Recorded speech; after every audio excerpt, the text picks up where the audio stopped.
Legenda ikan patin Sarawak. Alkisah. Pada zaman dahulu kala, di tanah Melayu hiduplah seorang nelayan tua yang bernama Awang Gading. Ia tinggal seorang diri di tepi sebuah sungai yang luas dan jernih. Walaupun hidup seorang diri, Awang Gading selalu merasa bahagia. Ia mensyukuri setiap nikmat yang diberikan Tuhan kepadanya.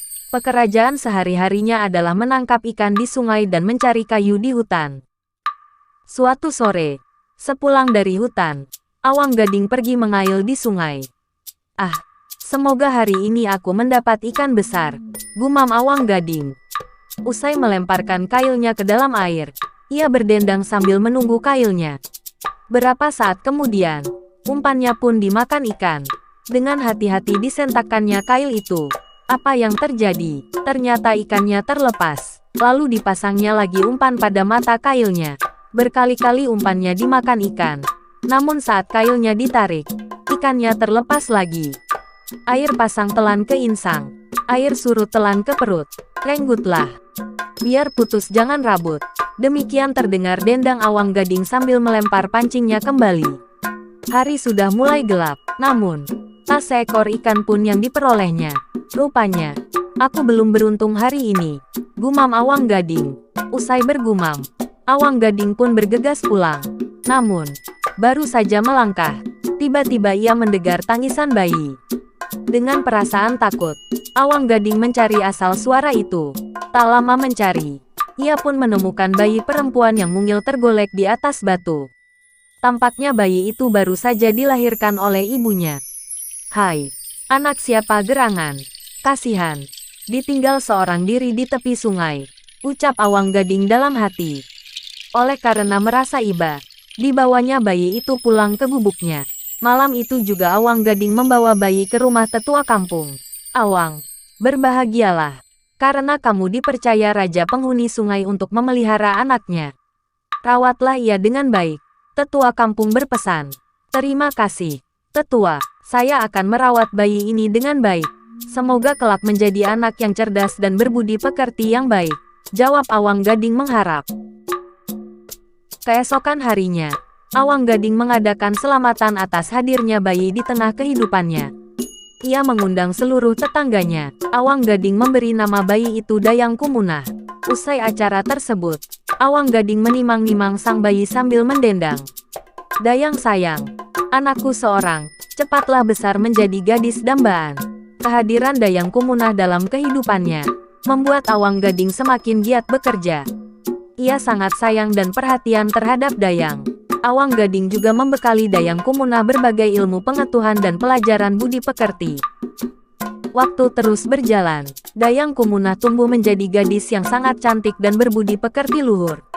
Ia juga sangat rajin membantu ayahnya. Namun sayang, Dayang Kumunah tidak pernah tertawa. Suatu hari, seorang pemuda tampan dan kaya lewat di depan rumah Dayang. Pemuda itu bernama Awangku Usop. Saat melihat Dayang Kumunah sedang menjemur pakaian, Awangku Usop langsung jatuh hati kepadanya dan berniat untuk segera meminangnya. Beberapa hari kemudian, Awangku Usop meminang Dayang Kumunah pada Awang Gading. "Maaf, Tuan, nama saya Awangku Usop. Saya dari desa sebelah," kata Usop memperkenalkan diri. "Ada apa gerangan, Ananda Awangku Usop?" tanya Awang Gading. "Saya kemari hendak meminang putri Tuan," pinang Awangku Usop. Awang Gading tidak langsung memberikan jawaban. Keputusannya ada pada Dayang Kumunah. Lalu ia meminta pendapat Dayang Kumunah. "Anakku, Dayang, bagaimana pendapatmu tentang pinangan Awangku Usop?" tanya Awang Gading pada Dayang yang sedang duduk di sampingnya. Dayang Kumunah langsung menanggapi pinangan pemuda itu. "Kanda Usop, sebenarnya kita berasal dari dua dunia yang berbeda. Saya berasal dari sungai dan mempunyai kebiasaan yang berlainan dengan manusia. Saya bersedia menjadi istri Kanda Usop, tetapi dengan syarat, jangan pernah meminta saya untuk tertawa," pinta Dayang Kumunah. Awangku Usop menyanggupi syarat itu. "Baiklah, saya berjanji untuk memenuhi syarat itu," kata Awangku Usop. Seminggu kemudian, mereka pun menikah. Pesta pernikahan mereka berlangsung meriah. Semua kerabat dan tetangga kedua mempelai diundang. Para undangan turut gembira menyaksikan kedua pasangan yang serasi tersebut. Dayang Kumunah gadis yang sangat cantik dan Awangku Usop seorang pemuda yang sangat tampan. Mereka pun hidup berbahagia, saling mencintai dan saling menyayangi. Namun, kebahagiaan mereka tidak berlangsung lama. Beberapa minggu setelah mereka menikah, Awang Gading meninggal dunia karena sakit.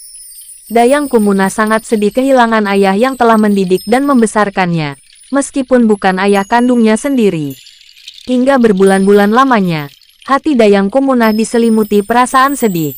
Untungnya, kesedihan itu segera terobati dengan kelahiran anak-anaknya yang berjumlah 5 orang. Kehadiran mereka telah menghapus ingatan Dayang Kumunah kepada ayahnya.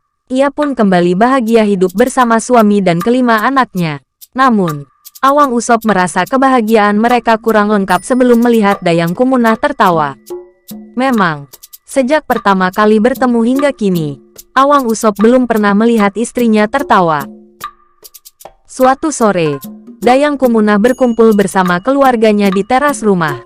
Saat itu, si bungsu mulai dapat berjalan dengan terlatih-tatih. Semua anggota keluarga tertawa bahagia melihatnya, kecuali Dayang Kumunah. Awang Usop meminta istrinya ikut tertawa. Dayang Kumunah menolaknya, namun suaminya terus mendesak. Akhirnya ia pun menuruti keinginan suaminya. Saat tertawa itulah, tiba-tiba tampak insang ikan di mulutnya. Menyadari hal itu, Dayang Kumunah segera berlari ke arah sungai. Awangku Usop beserta anak-anaknya heran dan mengikutinya. Sesampai di tepi sungai, perlahan-lahan tubuh Dayang Kumunah menjelma menjadi ikan dan segera melompat ke dalam air. Awang Usop pun baru menyadari kehilafannya. Maafkan aku, istriku. Aku sangat menyesal telah melanggar janjiku sendiri, karena memintamu untuk tertawa. Kembalilah ke rumah, istriku, bujuk Awangku Usop. Namun, semua sudah terlambat. Dayang Kumunah telah terjun ke sungai. Ia telah menjadi ikan dengan bentuk badan cantik dan kulit mengilat tanpa sisik. Mukanya menyerupai raut wajah manusia. Ekornya seolah-olah sepasang kaki manusia yang bersilang. Orang-orang menyebutnya ikan patin. Sebelum menyelam ke dalam air, Dayang Kumunah berpesan kepada suaminya. Kanda, peliharalah anak-anak kita dengan baik. Awangku Usop dan anak-anaknya sangat bersedih melihat Dayang Kumunah yang sangat mereka cintai itu telah menjadi ikan. Mereka pun berjanji tidak akan makan ikan patin, karena dianggap sebagai keluarga mereka. Itulah sebabnya sebagian orang Melayu tidak makan ikan patin. Sumber, http://ceritarakyatnusantara.com